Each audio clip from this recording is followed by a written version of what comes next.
Why is there such a huge gap between what we think parenting is going to be and what it actually is? Particularly when you've got little kids and you're just finding your way, everyone is finding this difficult. Even the person with the angry tone who sounds like they're very certain about things. Why, when we have children, do we think it's going to bring us closer together, but often it really pushes us apart? When you have kids, you've got less time to have these arguments, less privacy, and you don't want to argue. You're thinking, I mustn't have this in front of the kids. And you've also probably got more things that you are feeling conflictual about. So it's just like a perfect storm. What are the jobs of mums and dads now? What's a dad when we're no longer just providers? What's a mum when they often are? What happens in our relationships, in any kind of roles that are required, is that they spread out, don't they? Within the whole system, one person has got one bit and the other person has got the other bit. And if the dad was a single parent, solely responsible for homework, would he be able to be so free? What am I supposed to teach or model for my children when I've no idea what the world is going to look like in 5 years' time? Because your family is your island and your culture and your norms, they're so ingrained in you that you don't even know that people can be different until you live with someone, and then you have kids and you're like, oh, what kind of island do we want our kids to live on? Why did my parents seem to have loads of conviction about these things and I had absolutely none? In this podcast, I talk with experts from all around the world about these problems and hopefully get some wisdom, some insight, and maybe most importantly, some perspective, and find out what it takes to be a happier parent. Joanna Harrison is a divorce lawyer turned couples therapist, so she knows the 5 arguments all couples need to have and why the washing up matters. That is the title of her book, and we talk about what those 5 arguments are. But this is also a conversation about the fact that people change, our roles change, our characters evolve, and yet sometimes we treat each other as if our personalities were fixed. Why is that dangerous, and how can we fight against it? I really hope you enjoyed this conversation. This is really juicy because you were a divorce lawyer turned couples therapist. Take me through that little maneuver. Yeah, it was quite a maneuver, but I'm so happy that I made it. So I always had a feeling that I wanted to work with relationships. I've always been interested in how relationships work. And so I got into divorce law. And at the time, it felt like, I think the divorce law climate has changed, but at the time, everything was so polarized. You're working on one side of the argument, and then there's the ex is on the other side of the argument, and it seemed like a sort of battle of arguments. And I guess there was this moment where I was in a meeting with a barrister, and the client said, but what about what happened in our relationship? And the barrister said that is just not relevant to what we're doing in the legal process. And I suppose at that moment I had this sense like, oh, but I'm always so interested in what happens in the relationship. That's the bit that I want to find out more about. And while I was a lawyer, I took on a training at Tavistock Relationships thinking that it would make me a better divorce lawyer. I think what it did was show me that what I really wanted to do was work with that more kind of psychological, emotional side of divorce, which actually is very complementary to the legal process. But I made the shift. I thought you were going to tell me that it was all insanely painful and you wanted to save relationships rather than help break them up. That's what I was expecting your answer to be. There's a bit of that. Like it is insanely painful. And at the time, what can happen in the most conflictual cases is that there's a battle of narratives and a battle of kind of who's right. This is my story. I'm not interested in your story. And when I started working with couples and you're sitting in the room with both people rather than just one, which is what happens when you're representing them as a lawyer, you hear that there's always not even two sides to a story, but 2 perspectives. And there is room. My job as a therapist is to make room for both of them. So legal arguments get made in a very particular way, but I was interested in kind of wider conversations where maybe both people owned a bit of the dynamic, and it wasn't just I'm right, you're wrong. And look, there are a lot of stereotypes about divorce law, and actually things have changed a lot in the years since I was working, but it still, at its worst, can get into these very polarized narratives, which just don't help anyone and are really expensive. And I don't just, couple therapy, there is a myth that couple therapy is about saving relationships. And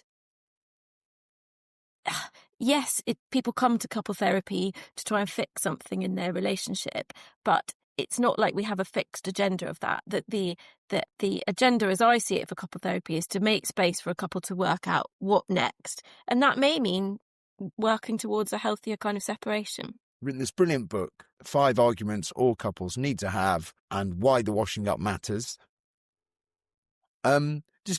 Take us through what the 5, a great title, take us through what the 5 are. So these 5, I chose them because after working as a therapist for a while, and I've been doing it for some years now, I started to realise that there were these themes that came up again and again, and all in their unique way. Every couple is a unique kind of set of circumstances, set of backgrounds, set of presenting problem, but there are these themes. So the first one is communication. I think we actually have to kind of work out with each other how we're going to communicate with each other, and that is an ongoing process.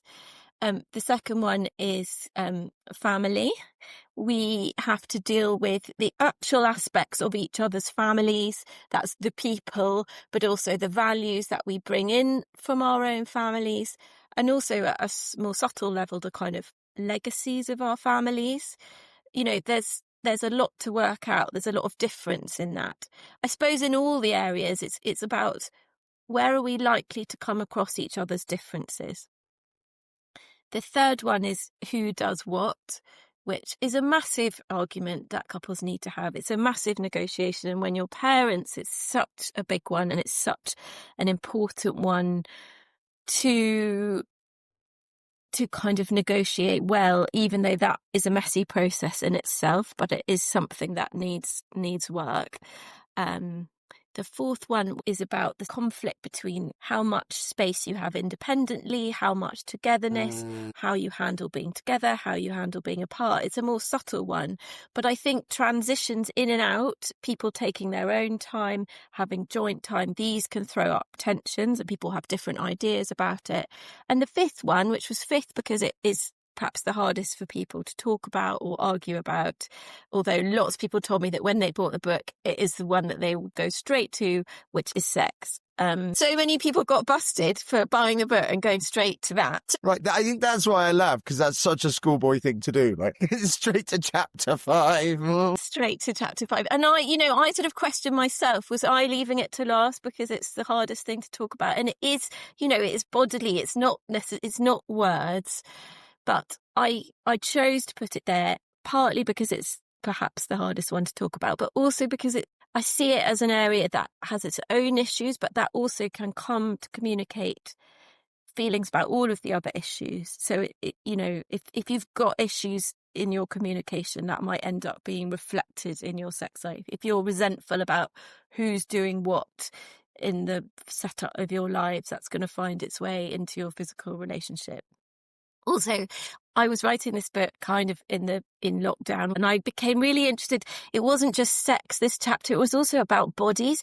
I think we had to encounter each other physically in a different way in lockdown. Everyone's habits, smells, noises, and that became a real theme. It's sort of how do we delicately, these things are so delicate to bring up with each other in our relationships, but it's important that we find a way. So what I wanted to do was give people permission and feel it's okay to have tensions in these areas. It's kind of to be expected. Well, you use the word, need to have is what your title is, that you need to have these arguments, right? Yes. Yeah, because I think it's, that's how we learn about each other. That's how we grow. That's how we can become a bit more aware of each other. And thoughtful is probably, there may be some couples who sit down and kind of have all the conversations that they need to have before. But I suspect that most people, it's a much messier process of trying, getting it wrong, and then that's the magic. Like, if there's conflict, then learning from it. And so, if you can tune into each other, you can learn something about each other when you get it wrong.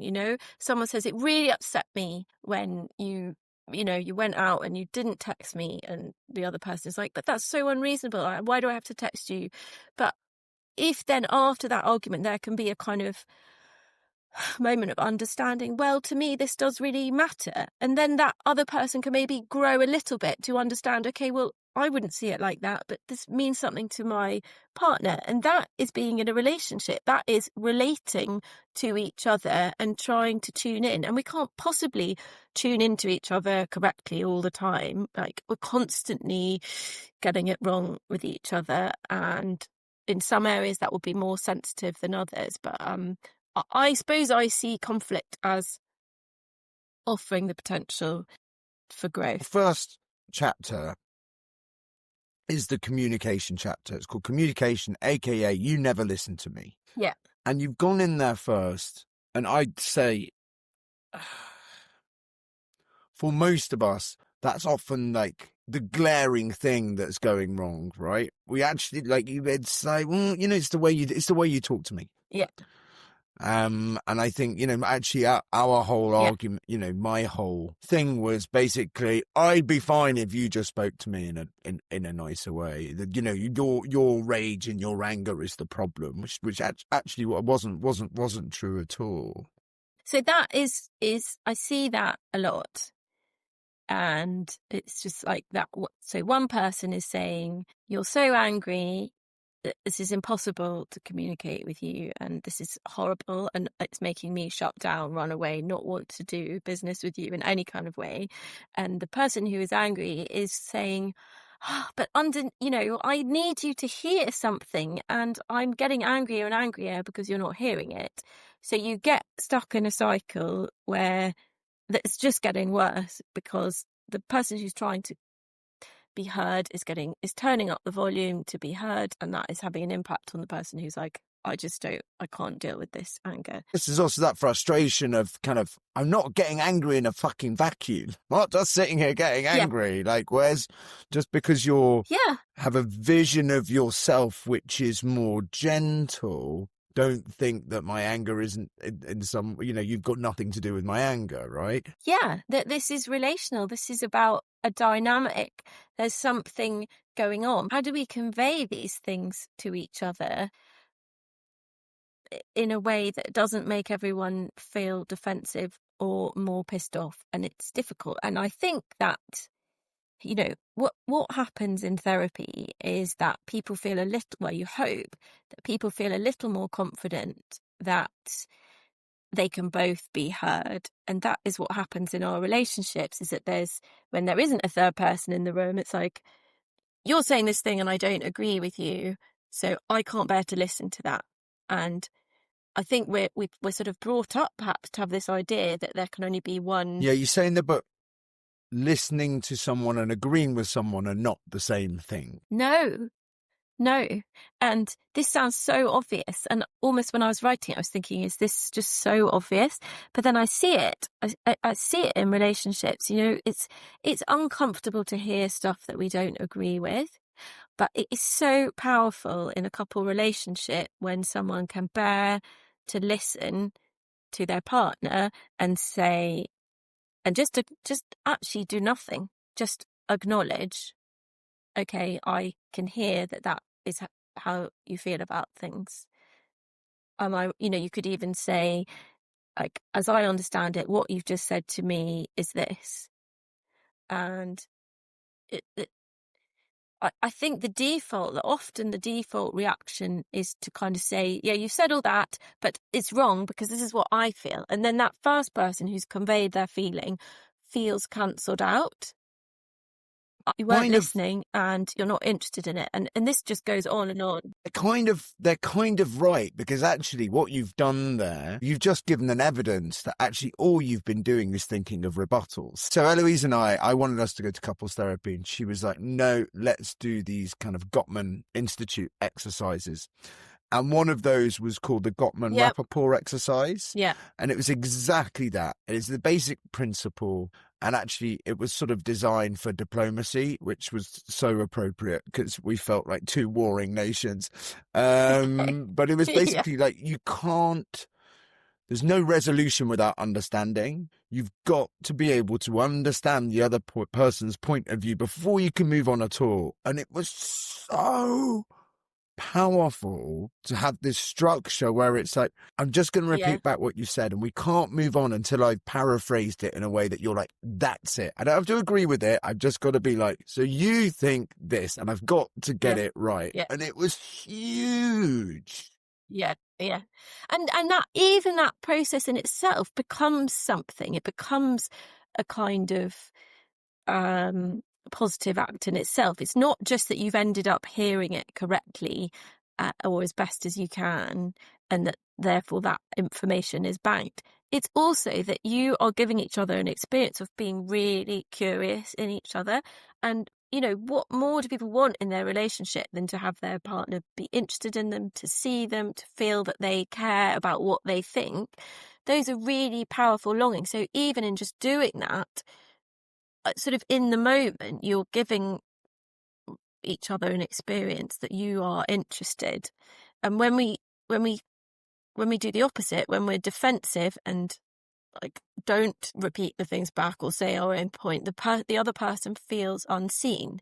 Now, I'm not saying that the listener is always the one kind of being unhelpful, because I think it's on both people really. It's sort of about how you phrase things when you want to be listened to. You know, if you go in all guns blazing, you're likely to put your partner's back up. You're likely to get into a defensive dynamic. So I suppose it's always a sort of gentle balance of going in gently, the other person showing that they're hearing. Acknowledgement is this really powerful word. I bang on and on about it in the book, about acknowledging each other's points of view. Do you have any good little, because this is the hard bit, isn't it? Even if we understand these principles, I've got something that I'm unhappy about that Eloise has done. Like, how do you start that conversation without it being criticism that's going to result in defensiveness?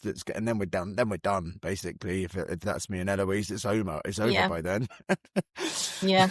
There's different ways to talk about it. One is get a therapist who can try and make, if you know, actually, but I say that's one thing, but like I think where couples really feel that they can't talk about difficult stuff without it just constantly blowing something up, that would be an indicator that perhaps sitting with someone else could make this a safer space, and to try and understand why it is so inflammatory. I think so. One way is to think about the timing of conversations, and to sort of have the conversation when you're not full of emotion. Wait until everything's going smoothly, and then that's why it's so hard, right? You've got to wait, particularly when you've got kids, right? Like, you've got to wait for the bits where, oh, I really love you. Oh, do you know what you did wrong? Just this one thing.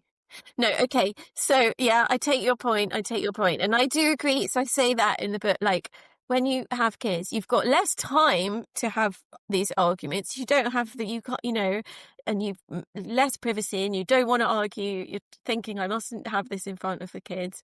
And you've also probably got more things that you are feeling conflictual about. So it's just like a perfect storm. So, you know, in an ideal world, I think there's a kind of a sort of rhythm to your life where there is space for you to check in with each other, and there is this sort of channel that you have with each other that is a kind of, how are you feeling about things, anything that is on your mind, like anything, you know, can we talk about, like, there is something I want to talk about. I suppose you want to, and indeed actually that is what people say when they come to therapy, is like, one of the best reasons about spending this money is that it forces us to have this time at 6:30 on a Wednesday evening that nothing else is going on, and we talk about our relationship. And actually, we know that when something irritates us we can save it up until this time. And when people finish therapy, they say, and I don't know about how, how successfully they do this, but they say, let's try and keep that our time. Let's try and keep the time that we used to come and see you as the time that we'll just sort of check in on each other. I do think check-ins are important. Yeah, I've heard that from a lot of different quarters, actually. That's about even if that's just about the chapter on who does what, to have these regular kind of just admin meetings, you know. Yeah. And it's much easier in those meetings to get into, okay, who is doing what, who's going there at that time, what are we doing, all the sort of practical details of life. Those are necessary. But do you put the brakes on a bit if that's the way the conversation is going, and try and let's have a little look bigger picture? Yeah, I think sometimes, because I'm aware that is probably something a couple can do for themselves if they need to, or everything is information. I'm listening to it thinking, why are we talking about that and not the thing underneath? Thinking about, is this a way of not having a conversation that we need to have? But time is really precious when you are parents to talk about this stuff. But I suppose that one of the reasons that I wrote the book was to have this default mechanism in which says, if we see arguments, and obviously there are certain kinds of arguments that I am not saying are good, and if they put you at risk or they're not safe, that is not the kind of argument you want to be having. But sometimes those arguments kind of flag up that we need to talk about something, like something's been building. It's like, okay, we had that argument yesterday. Is it a sign that maybe we should just have a chat? Can we go on, whatever setting that is going to help? Okay, so this is my opener that I've been working on. I'm going to be delivering this on Thursday. I'm going to run it by you. Okay. So the argument we had the other day, actually, it quite upset me, and this absolutely isn't an attack. But I was thinking we could talk about some things we're going to do differently, because I'm worried about us slipping into our old habits. Okay. I think that sounds okay. You haven't in that said, I think you could soften that by like, it upset me. I don't know how you felt about it. Because I'm already feeling, I can tell that you're anxious about everything that you're about to say, but it's all about you. Yeah. Okay. So you could even go in really softly, but I like it, by the way. I had that argument the other day. I'm quite upset about it. I don't know how you felt about it. Yeah. And I don't know if you've had any thoughts. Okay, so you're already trying to collaborate. Yeah.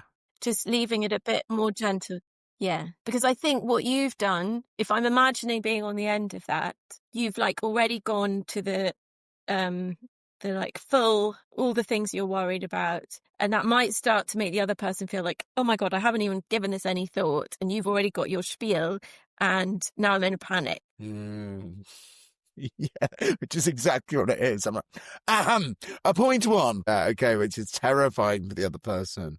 Okay. Exactly. I'm just going to get out my scroll. Can we bear to leave it open and to just bring it up gently and say, well, to bear to hear.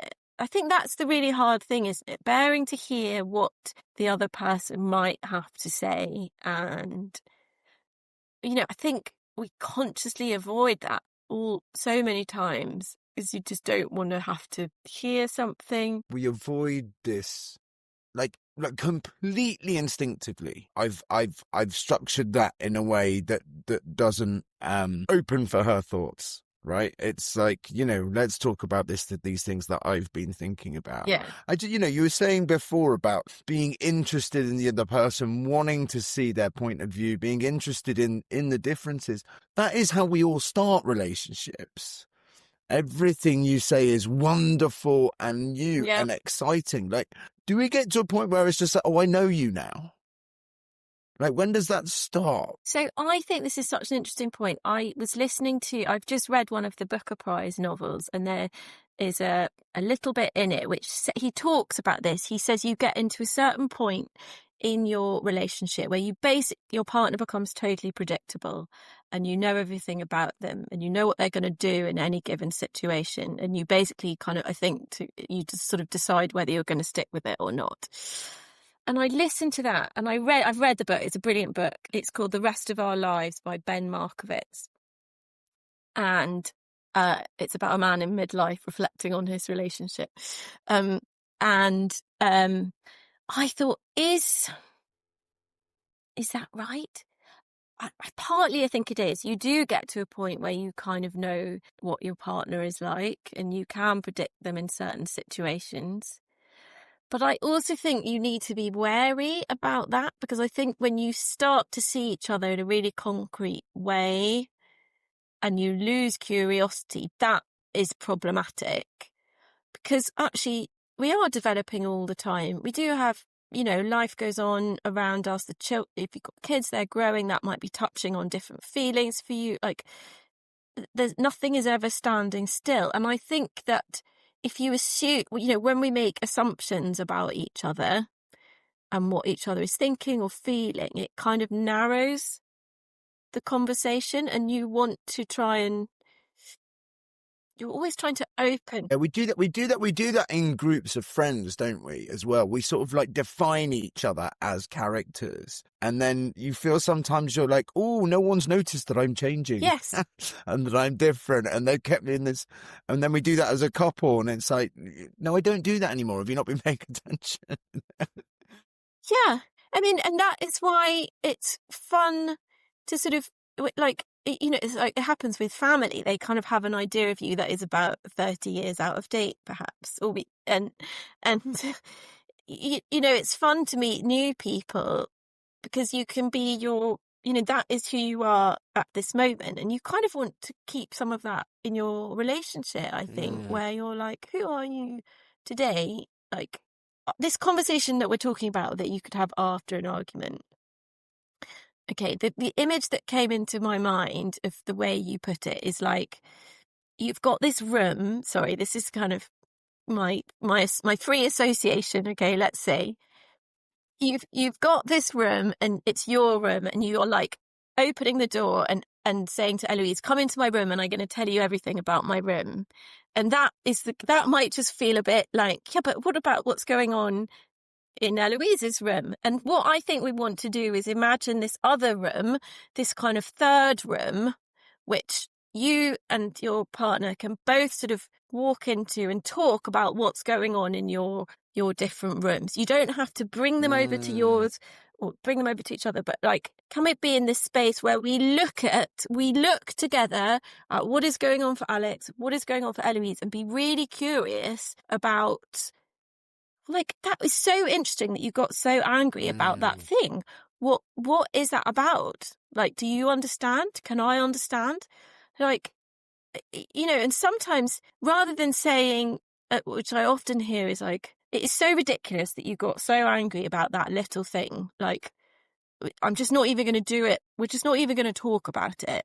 Like, that was just a ridiculous thing, which is my job is to be like, oh my goodness, why is that plate that got left on the side? Like, how has that evoked so much rage in one person? Like, what is that about? I love that with the rooms. Dr. Emma Svanberg has a kind of a similar sort of thing with islands. It's like we meet on an island when we're first in love, and we don't actually realise that the other person, you realise when we have kids that actually the other person is from a completely different island, and then we need to kind of find ways where we can meet on the middle island, but we've got to be curious about the other person's island that they came from. Yeah, okay, that's a really nice way of putting it. So that is that is basically chapter 2, because your family is your island, and your culture and your norms, they're so ingrained in you that you don't even know that people can be different until you kind of live with someone, and then you have kids, and you're like, oh, what kind of island do we want our kids to live on? And one person is like, well, obviously it should be like this, because that's what I know. This is what's right. And the other person says, yeah. And or you have the other members of the tribe on your different islands who are like, that cannot possibly be the case that this child will be like that, because that is not how we do it. You can't eat lunch at that time on this island. That just doesn't work. And I think that is super interesting too. And not easy. Like, these things can't really be solved, right? But can we live with the differences in a nice sort of muddle? It's about as good as we can So get. that curiosity is everything. I'm wondering, this is kind of a bit of a leap. This is unrelated. You know, you give all these different examples in your book of couples and the arguments they have, and some of them are actually really brilliantly kind of useful. I just wonder how often you get the couple that comes in and one of them's like, I'm just here for her, or I'm just here for him. You know, he wanted to come, and like, and also, I think I wanted to go to couples therapy. I ended up going to just therapy, individual therapy, and so many of my issues that I'd lain at the door of Eloise were my own. There were lots of other things I was unhappy with, uncomfortable with, but often I think maybe in relationships so much easier to be like, oh, it's you. Obviously, it's you. There's only you and me. So, so does that happen? You're like, actually, Yeah. This isn't a case for couples therapy. Your issues aren't all the relationship, So listening to that, I mean, I think that is really, that is so helpful when one person, like you've just done, can own that, that some of the things that you maybe needed to look at or were dealing with sort of ended up being put onto the other person. And that is only human to do that. And so that is really helpful. I mean, I think in answer to your question, yes, sometimes. I think that in couple therapy, we try and look at what both people are bringing, and sort of make sense of it. But I think if people want to go deeper or want to look more safely and privately about what they're contributing to a dynamic, that would be a sign for individual therapy. The situation where one person is really keen and one person isn't, yes, 100%. You definitely get that. And it's tricky. I mean, it doesn't bode well for the relationship if there's one person who's like, I really think that for us to grow and go forward, we need to get some help. And the other person is saying, no, I don't think we need it. That is a bit of a conversation stopper. No. No, we're fine. You're not.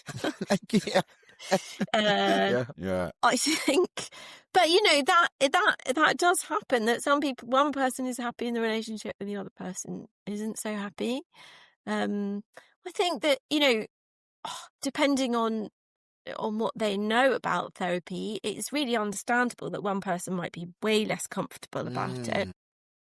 And I'm super sympathetic to that. It may be that in a relationship, one person has had therapy before the relationship or has found it useful in the past and is much more familiar with the concept. And then there's someone who... And I definitely know people who've gone to couples therapy to get their partner fixed, on that other side. They're like, right, we're going to go, we're going to get you sorted out so you can start seeing the world like me. Yeah. I think, I do think one of the fears that people have about therapy is that the therapist is going to take sides or kind of judge who is right. And that is really not the idea. It's really just to try and understand what is going on and make space to really think about that in depth. So these are delicate matters. It wouldn't be appropriate to be like, okay, yeah, clearly you're the problem in this relationship. I'm going to tell you that in front of your partner. And but maybe there are some situations where one person it's clear that they need to go and get extra help for themselves before any kind of couple work. I want to take a couple of the examples that you gave that really kind of chimed with me in kind of common circumstances. Yep. You have this you have this argument about homework where one of the parents is, I think it's the mum, is basically really, really on the kids to do the homework, and the dad's like, let them not do it and let them go in and get in trouble, and then they'll know how to do it. Yeah. And that kind of... Yeah. Mum wants to put on stabilizers for everything, dad wants to let them fall off the bike. Seems very common and gendered and fits into the things that we think mums and dads could be. I think that the problem that I keep coming up against with it is, it just feels so much more obviously an easier ride for the dad to be like, they're only going to learn by us not being helicopter parents. And then at the conversation that happens in your book, she's like, why am I the one who has to worry about everything and look after everything? But actually it's his values. So like, how do we get around that? I think it is a big old chestnut of parenting, isn't it? This sort of different approaches. And I think that what happens in our relationships, in any kind of roles that are required, is that they spread out, don't they? They sort of within the whole system, one person has got one bit and the other person has got the other bit. And if the dad was a single parent, solely responsible for homework, would he be able to be so free in that attitude? What would it feel like? I think it's quite interesting sometimes, when parents are sort of on their own with their kids, that they have to use the different muscles that maybe their partner held. We know at some level that this is covered between us. I think that the science is really interesting on that. Like, I'm not a neuroscientist, but as I understand it, the parents' brains in heterosexual couples, dad's brains are, you say it's quite gendered, dad's brains are different from mum's brains. And Anna Machin writes amazingly about this. And, evolution doesn't like waste. So evolution wants parents to have different skills in these situations. So again, I think it's this fear that if we're not the same on everything, somehow that's going to be a problem. I think, but I love that though, but hang on. If you weren't, I'm asking myself this question. I'm like, I'm happy-go-lucky, you're the worrier. Yeah. If you weren't here, I wouldn't get to be so happy-go-lucky. Yeah. And I would certainly worry about more stuff, maybe not to the same level that you do, but I would be more anxious, watchful, whatever words you want to use, because I'd have to be. Yeah, exactly. It's like, I don't know, like if I'm at home and my husband is around, I know that it's kind of his job. He'll be the one who goes around locking up at night. Like, and I don't even think about it. That's kind of how a role has evolved. And maybe that's quite traditional, but somehow that's just how it goes. Yeah. But when I'm on my own, like, I'm all over it. I'm like checking. I think that stands for the difference that when, and that's great, isn't it? That we can be complementary in our couples. Like, we need to be efficient as families. It's really interesting what you said about it spreading out, because a bit like we were saying with friendships and not seeing each other and stuff, we let these things grow into kind of caricatures, right? It's kind of like, well, I'm that one. And it maybe sometimes it's like, well, maybe you're not really, actually. And then there's a different friction. Yeah. And that is, it's worth checking in. Like, by the way, are you happy that you have to do the keys every night kind of thing? Or, how do you feel about being the one on the homework? Or we get into these roles. I think with parenting, it's so mad and crazy, and you don't sit down and sort of plan it. Like, who's going to do this? Who's going to do what? It just sort of happens, evolves. People kind of go towards their competencies or comforts, and then it's like, is this working? No, it's not, because we're having a huge row about homework. Like, do we need to think about this? It doesn't work in the other order, I don't think. But you can't know how awful homework is until you are like involved in it. You do give this one very specific bit of advice you give. Sorry, you're a therapist, you're not allowed to give advice, but this is an author. So there's this bit where they're talking about a very common row about screens. And replace, are you going to just let them be on the screens all day? Boom, defensive, they're off. With, how long do you think they should be on the screens for?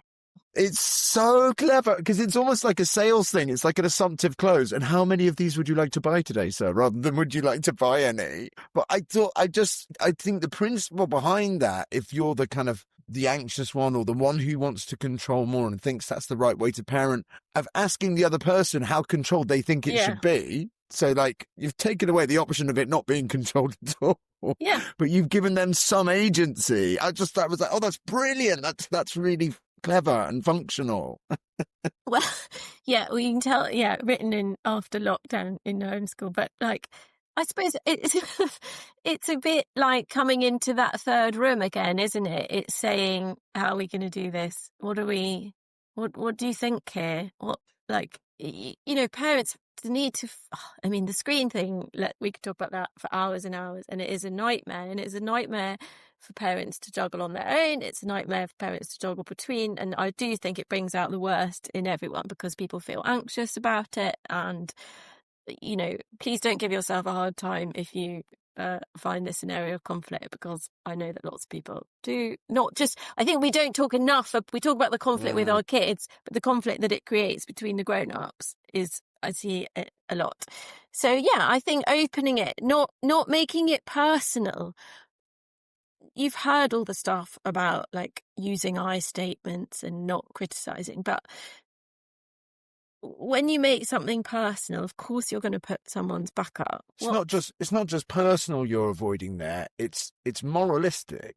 I think that's a lot of the time when we really flare up at each other, is that, I'm saying something's bad, like morally bad, evil. Then that's because that's what it was from I grow up, and that's my anxiety. Yeah. So I'm making you bad, and we can't hack it from a partner. No. Oh, and and it's really hard because we feel this is about our children who we care so much about and are deeply protective of, and we, maybe their other parent has different ideas, and that's really, really hard. And I suppose having an idea that perhaps there's some richness for the different approaches can be helpful. Like, it's helpful for kids maybe, but I think there's a message that goes around that says parents have to feel the same on everything. I think that's I think that's the romantic message as well, isn't it? That's what love is, that you don't have to tell me anything. I can see all your thoughts and we think the same way about everything. And this is how kind of two people meet. And that has never been the case ever, I'm willing to say. Yeah. No, it's never been the case ever. And yeah, I think that was part of why I wrote the book, was like people come and they're like, well, we argue, so we're worried that means we're incompatible. And I just think, no, like there may be a bit at the beginning of a relationship where you kind of screen out all the differences you have and you feel like you're in a bubble of sameness. But at some point, you're going to feel different on stuff. That doesn't mean you can't be in a relationship with each other. It just means that you have to find ways to kind of grapple with that and take each other into account and tune into each other's differences and find a way to make it work. So at one point, it's like when you're hearing that unpleasant tone from the other person repeatedly, it just means something needs addressing. Mm-hmm. And I really wish someone had said that to me and phrased it in that way, rather than, I don't know, I just used to try and run away and get out of the house and take the kids out of the house. I just don't want to be near it, rather than being like, okay. No, but of course, because everyone is human here, and tone, I think we pick up, it can mean so, we can be so sensitive to it. And what does a tone recall? Perhaps it recall for anyone, I'm not making it personal, a kind of critical tone might recall lots of aspects of someone's history, touch on old feelings, and of course that is going to be something that we recoil from. And I guess, particularly, I think when you've got little kids and you're just finding your way, can you be compassionate to the fact that everyone is finding this difficult? Even the person with the angry tone who sounds like they're very certain about things, underneath that angry person with the tone is someone who's probably overloaded or not sure.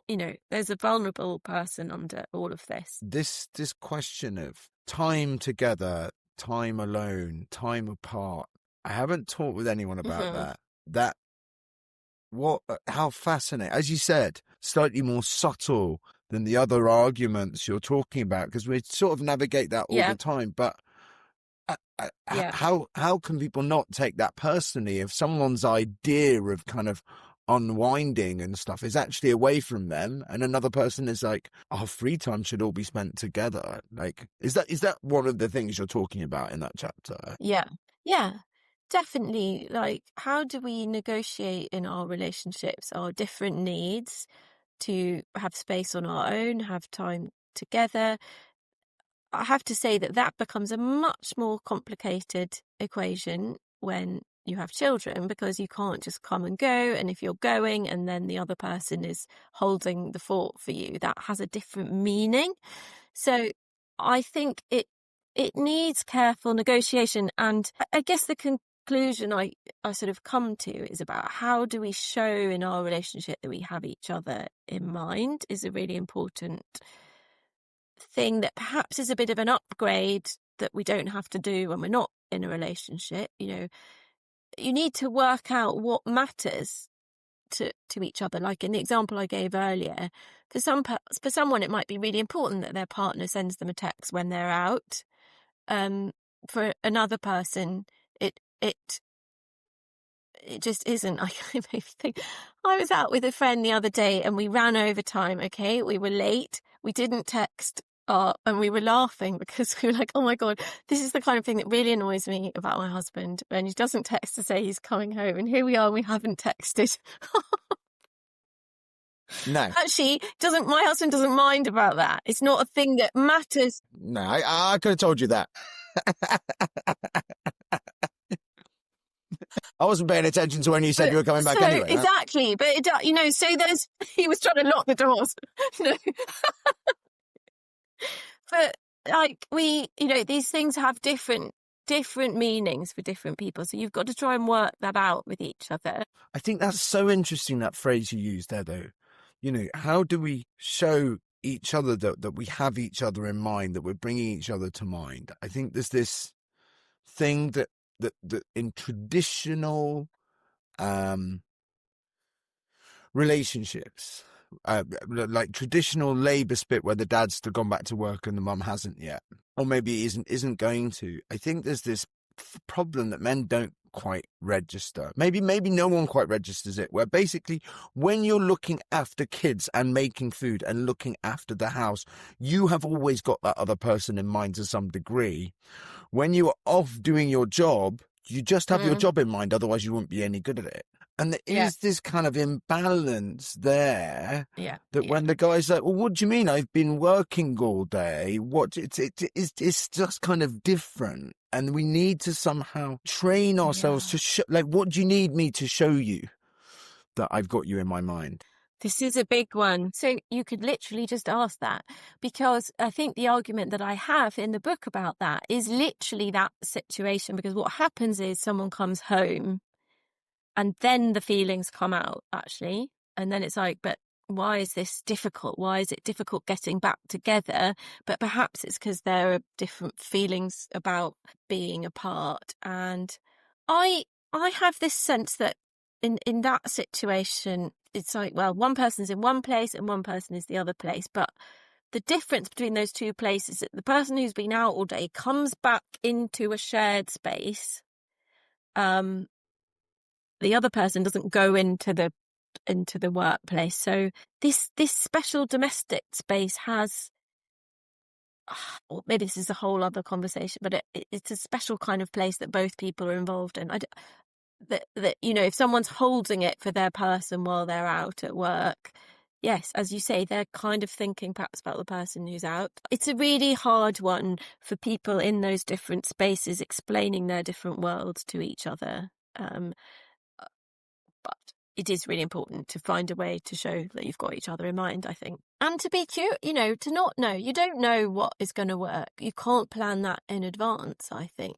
But it's instead of having that reaction of like, why are you being so unreasonable about this? Or why are you so overreacting about me being away? And instead being like, what's it like for you when I'm not around? What does that mean to you? And I suppose the individual work that people might do would be like, what gets stirred up for me when we're not together? I mean, and that, that's very kind of attachment, like what people have different responses to being apart from each other, that kind of evoke intense feelings, that you kind of need to find out about each other, and you will find that out about each other. I've got a couple of mates. I think I've got 3 mates, and I don't have that many mates, so that's quite a high percentage of my friends who's basically their wives have all been like, how come you never plan the trips away? How come you never do this stuff? And they're like, fuck off. If I were to plan, anything I try and plan is wrong. The idea of me trying to kind of, so that, what do you do in those circumstances? It's like, well, can you hunt for some smaller fish? Can you plan a date? There's still ways that you can be like, I'm taking charge, I'm thinking of you, without it being this thing that's going to create all this kind of anxiety around how this thing might go. It's like, can we find different ways? I hear this a lot, and it's sort of sad, because I think what can happen is that people just sort of stop trying because they're worried about getting it wrong or disappointing. And I think, it's on everyone. We sort of got to, obviously there's a sort of idea, a romantic idea that someone could guess the thing that was right or perfect or hit the spot, and without having to be told. And it's not very romantic to have to say, this is what I want, and you go and organise it. But then it's also a bit of a shame if someone organises something and the other person's like, this is rubbish.